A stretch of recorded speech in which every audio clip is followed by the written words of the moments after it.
ஒரு அழகிய நகரம் ஒன்றில் தாய், தந்தை, மகன் என மூவர் வசித்து வந்தனர். அந்த குடும்பத்தில் இருந்த தந்தை அவருடைய மகனை எப்பொழுதும் உதவாதவனே, உதவாக்கரையே, உருப்படாதவனே என்றுதான் அழைப்பார். அதற்கு காரணம் அவரின் மகன் எந்த ஒரு வேலையும் சரிவர செய்ய தெரியாதவனாக இருந்தான். இதனால் அவன் மனதளவில் மிகவும் குற்ற உணர்ச்சியுடன் இருந்தான். நான் ஒரு நாள் கண்டிப்பாக சாதிப்பேன் என்று அவன் மனதில் அவன் எப்பொழுதும் எண்ணிக்கொள்வான். அவனுக்கு ஆறுதலாக இருந்த ஒரே ஜீவன் அவனுடைய தாய் மட்டுமே.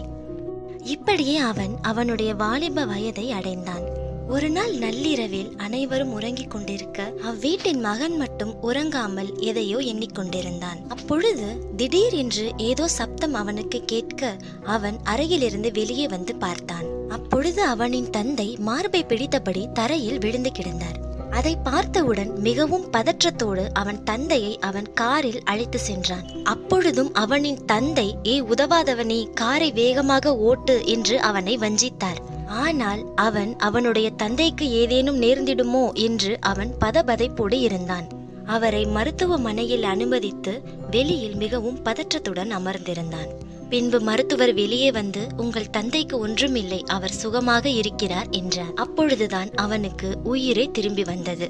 பின்பு அவன் தந்தையை அவன் பத்திரமாக வீட்டிற்கு அழைத்து சென்று படுக்கையில் படுக்க வைத்தான். மருந்து மாத்திரைகளை பத்திரமாக எடுத்து மேஜையில் அடுக்கி வைத்தான்.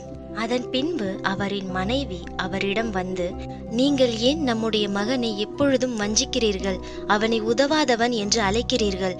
இதனால் அவன் மிகவும் மனமுடைந்து போகிறான் என்று கூறி அழுதார்.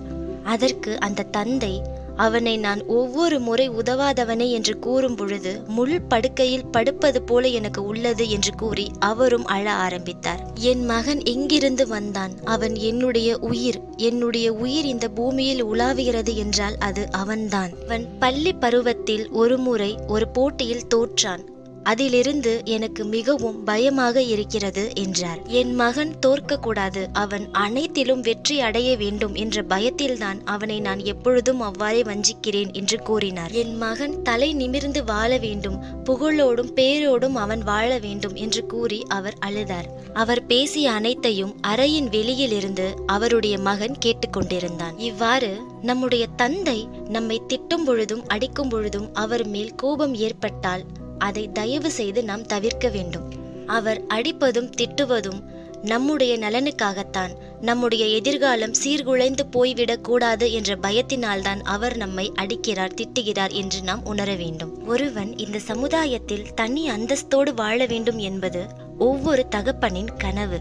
ஒவ்வொரு தந்தையும் தன் மகன் தனக்கு ஆசானாக வேண்டும் என்று விரும்புகிறார். ஒவ்வொரு தந்தையும் தன்னால் இந்த பூமிக்கு வந்த ஒரு உயிர் சாதாரண உயிராக இருந்துவிட்டு போய்விடக் கூடாது என்று எண்ணுகிறார்கள். அதுவே அவர்கள் நம்மை அடிப்பதற்கும் திட்டுவதற்கும் காரணம்.